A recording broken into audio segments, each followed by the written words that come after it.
Hola, ¿qué tal? Muy buenas noches. Bienvenidas y bienvenidos a una sesión más del Libro Club Revolución, pero en especial, bienvenidas.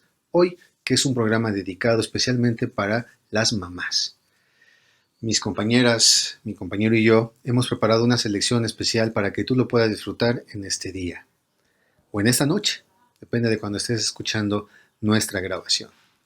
Yo te comparto un poema de Gabriela Mistral que se llama Caricias. Madre, madre, tú me besas, pero yo te beso más. Y el enjambre de mis besos no te deja ni mirar. Si la abeja se entra al lirio, no se siente su aletear. Cuando escondes a tu hijito ni se le oye respirar.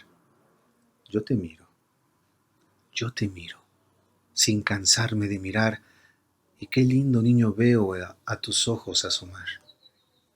El estanque copia todo lo que tú mirando estás, pero tú en las niñas tienes a tu hijo y nada más. Los ojitos que me diste me los tengo que gastar en seguirte por los valles, por el cielo y por el mar. Muchas felicidades, mamás. Te dejo en compañía de mis compañeras y de mi compañero que tendrán, insisto, una extraordinaria selección especialmente dedicada para ti. Fragmento de Las manos de mamá, de Nelly Campobello. Así era, esbelta como las flores de la sierra cuando danzan mecidas por el viento. Su perfume se aspira junto a los madroños vírgenes, allá donde la luz se abre entera. Su forma se percibe a la caída del sol en la falda de la montaña.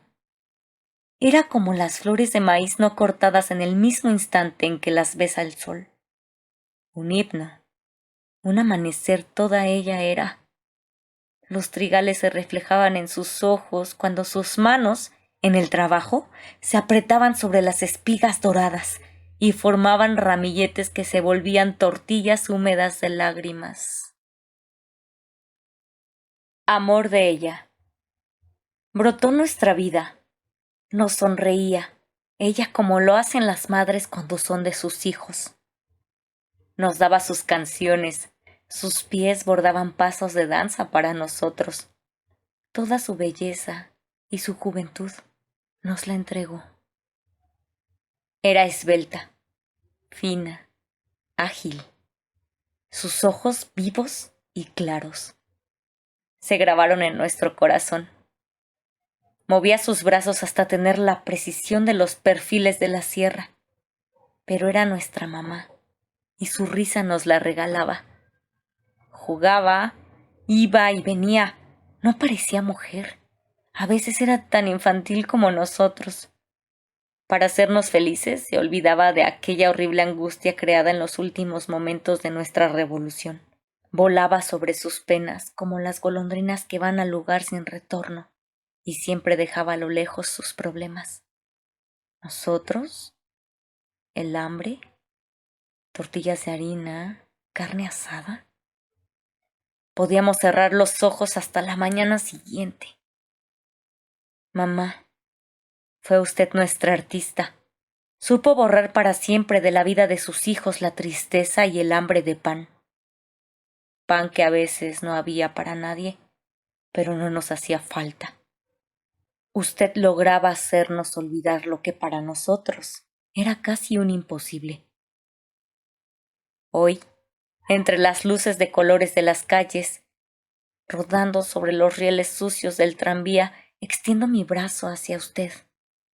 Es el atardecer, igual que entonces, y le digo, mamá, dance para mí, cante, deme su voz. Los panes de los escaparates no existen. Es mentira que los necesitamos. Quiero adorar las puntas de sus dedos. Quiero verla bordar ante mí su danza eterna. Mamá, vuelva su cabeza. Sonría como entonces, girando en el viento como amapola roja que se va deshojando. Su falda. Esta casa marcó en nuestra vida los días que la gente llaman desgraciados. Para ella no existía eso. No se quejaba. Nosotros desconocíamos la tristeza. Todo era natural en nuestro mundo, en nuestro juego.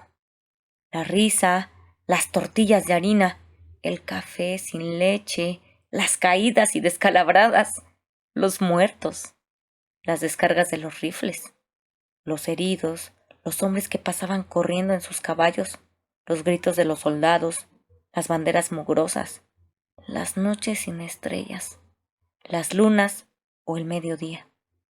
Todo, todo era nuestro, porque era nuestra vida. Los cantos de mamá, sus regaños y su cara preciosa eran también nuestros.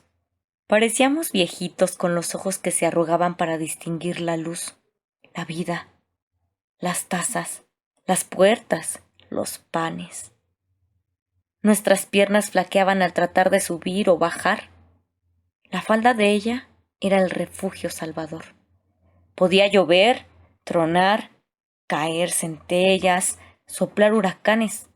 Nosotros estábamos allí, en aquella puerta gris, protegidos por ella. Su esbelta figura con el caer de los pliegues de su enagua hacía que nuestros ojos vieran una mamá inolvidable. Hoy la veo a usted como entonces, pero los pliegues de su falda se mueven muy rápido y se las llevan lejos, lejos, donde la vida no alcanza y donde usted ya no puede protegernos de los relámpagos, ni de las nubes de polvo, ni del agua que azota nuestros ojos. Una mano fina y blanca, la otra tostada y dura. Son dos manos distintas, pero pueden ser iguales. En esta casa fue donde aprendimos el color de las cosas y donde por primera vez vimos que mamá tenía dos lunares grandes y uno pequeño, que sus colores eran naturales, que lo que comíamos nos lo hacía ella misma, que nos lavaba la cabeza y nos hacía nuestras tuniquitas. Los hermanos y las hermanas andábamos vestidos iguales. Los modelos los ideaba según los pedazos de tela que tenía. Que todo, con sus manos, lo hacía ella para nosotros. Nosotros, los que no éramos nada. Felices trapitos aquellos hechos con los cantos que manaba en la noche al recuerdo de su compañero. En nuestra casa había macetas, un retrato de papá grande, palomas de todos los colores, dos perros, el Céfiro y la Nelly, una puerta gris con ventanas, los durmientes y los rieles del tranvía. En la calle, una tira de sol que no desaparecía ni un solo momento, y las dos manos de mamá, fuertes y sanas. La luz de sus ojos era nuestra vida, ojos de mujer joven capaces de orientarse en la noche sin estrellas. Rescató para nosotros la felicidad que hoy le debemos. Nuestra vida en aquella puerta gris se hacía cada día más atrayente. En las mañanas, cuando hacía frío, nos podíamos sentar en nuestros cueros de res a recibir los rayos del sol. Reíamos con los soldados. A veces se sentaba con nosotros y podíamos comprenderlos. Ellos eran más niños y mejores. Daban su vida sonriendo y no pedían nada. Nosotros no dábamos nada y lo recibíamos todo.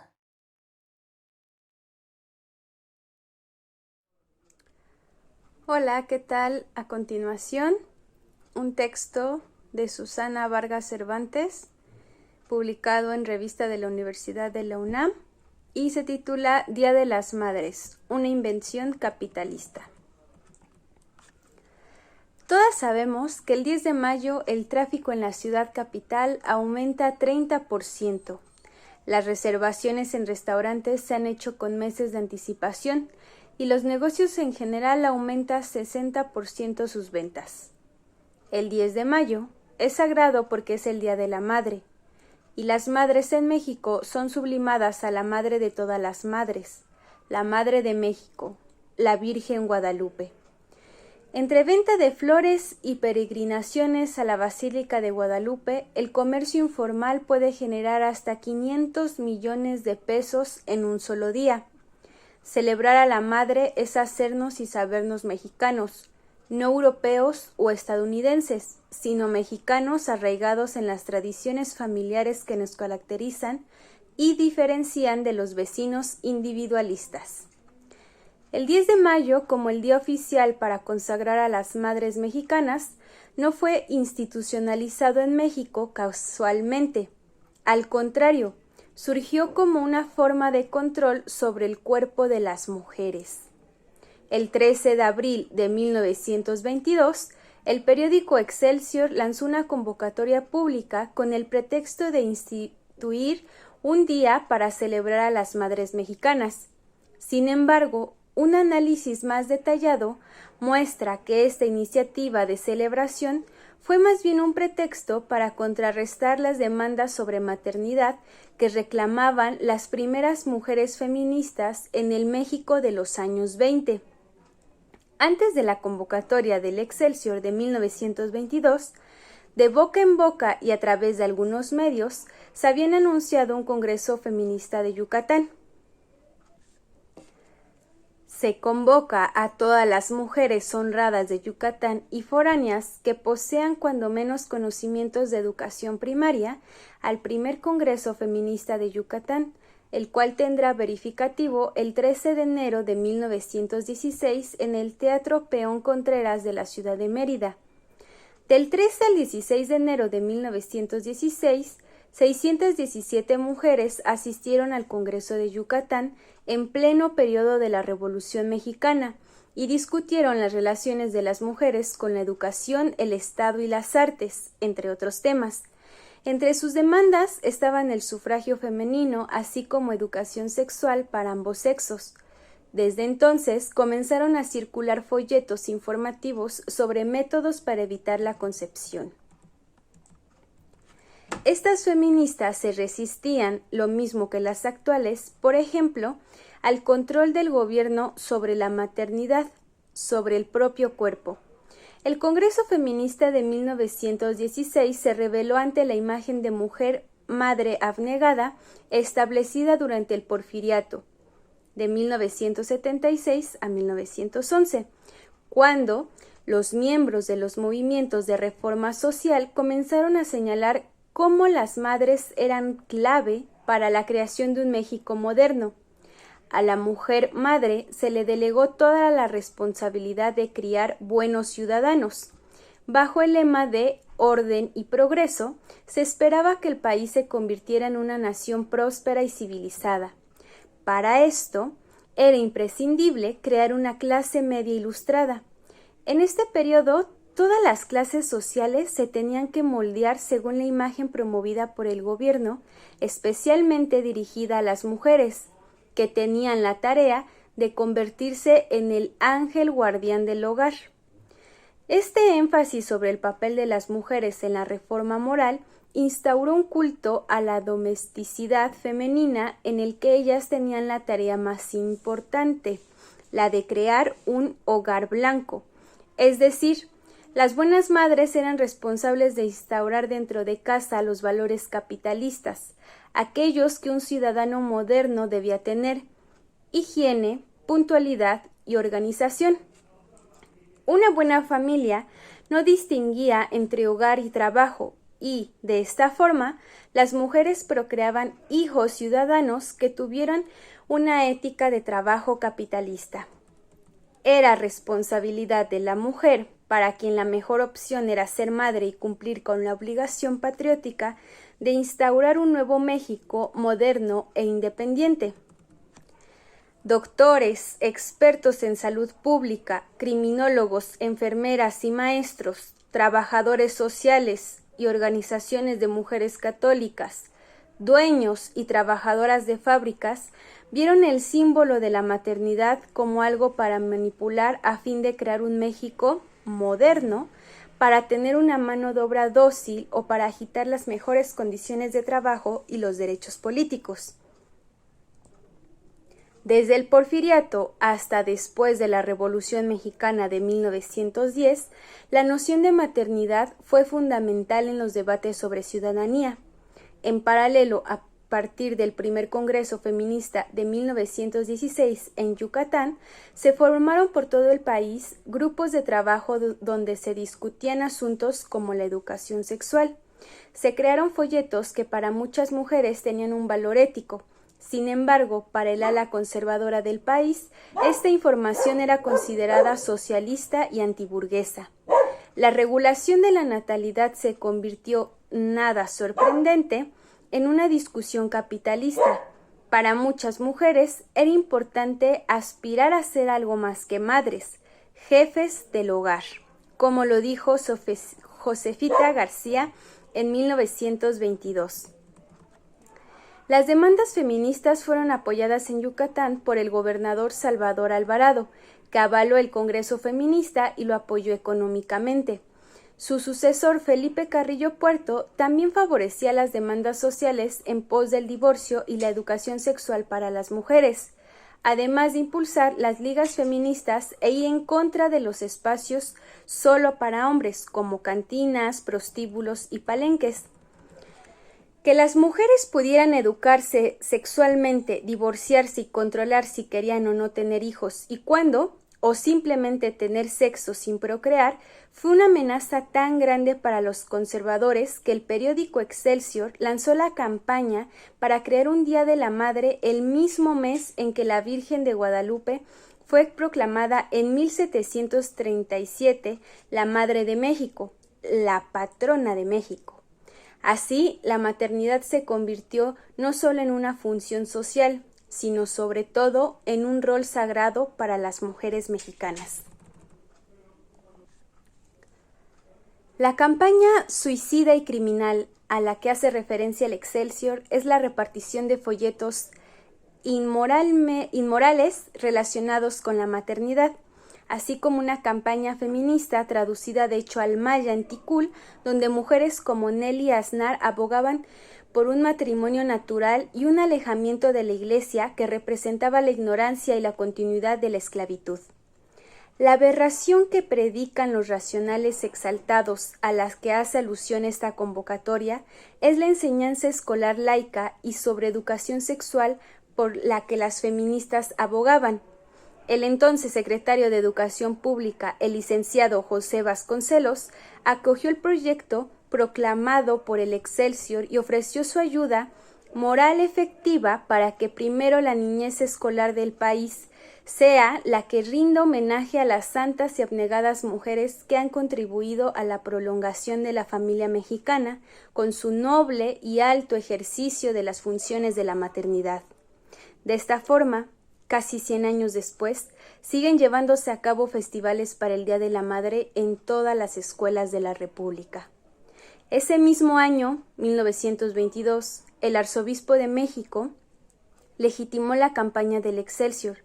La Iglesia Católica retomó la imagen de la madre abnegada y, como lo señala Marta Acevedo, hizo un culto a la mujer cuya identidad sexual se sublima, pues su único interés será procrear y su sola función consistirá en ser receptáculo de los sentimientos que expresan los demás, no ella.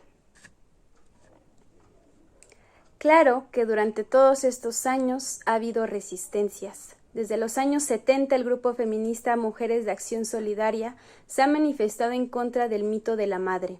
Las feministas de la segunda ola en México continuaron luchando por la defensa de los derechos reproductivos, como la maternidad libre y voluntaria, y por la legalización del aborto. El 8 de marzo del 2019, miles y miles de mujeres marcharon haciendo eco a las demandas de las primeras feministas en México de los años 20, educación sexual, control de la natalidad, derecho al aborto legal y seguro.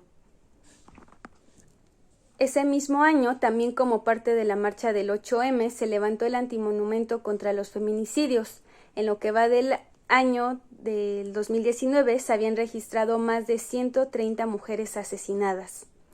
El ideal de una madre abnegada y sacrificada se promueve por medio de diferentes ideologías de la mexicanidad, tanto en discursos oficiales como en representaciones de cine y televisión, entre otros.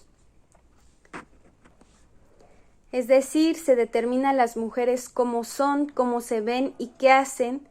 Es decir, por ejemplo, se crea este mito de que son buenas por lo que dicen, por lo que visten, a diferencia de las mujeres indecentes, impuras, malas, diferenciaciones hechas a partir del control de la sexualidad.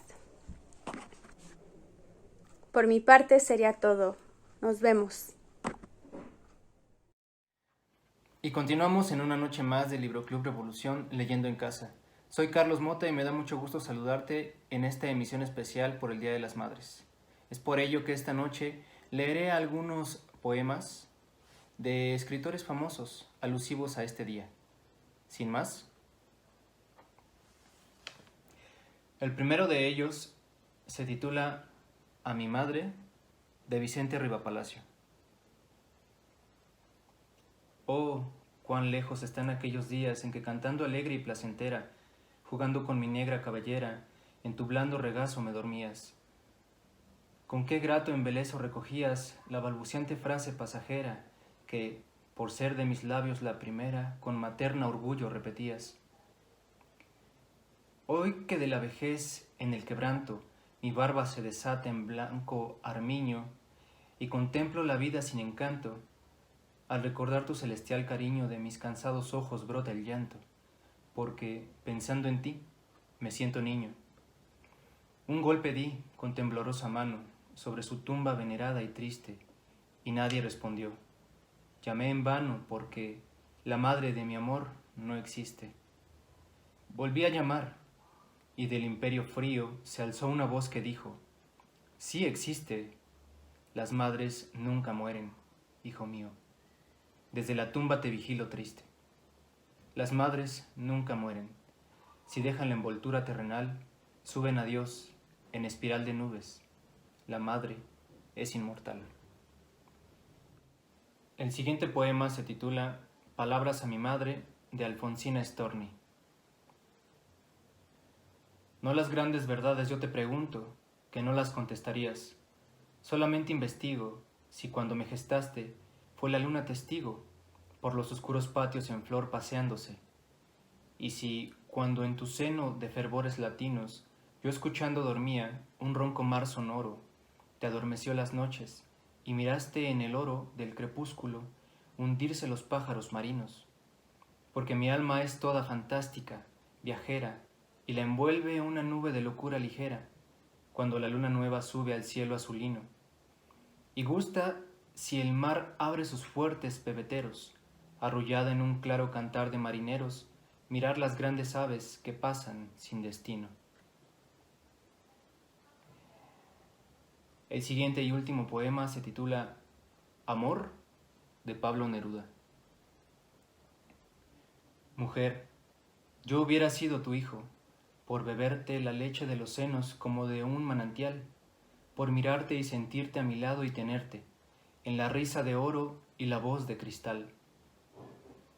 Por sentirte en mis venas como Dios en los ríos, y adorarte en los tristes huesos de polvo y cal, porque tu ser pasará sin pena al lado mío, y saliera en la estrofa, limpio de todo mal. ¿Cómo sabría amarte, mujer? ¿Cómo sabría amarte? Amarte como nadie supo jamás. Morir, y todavía, amarte más, y todavía, amarte más y más. Y bien, esperamos que las lecturas dedicadas a todas las madres hayan sido de su total agrado. Se hace con mucho cariño para todas ellas y recuerden que el Día de las Madres es todos los días. Por favor, cuídenlas, síganse cuidando y nos vemos hasta la próxima emisión del Libro Club Revolución.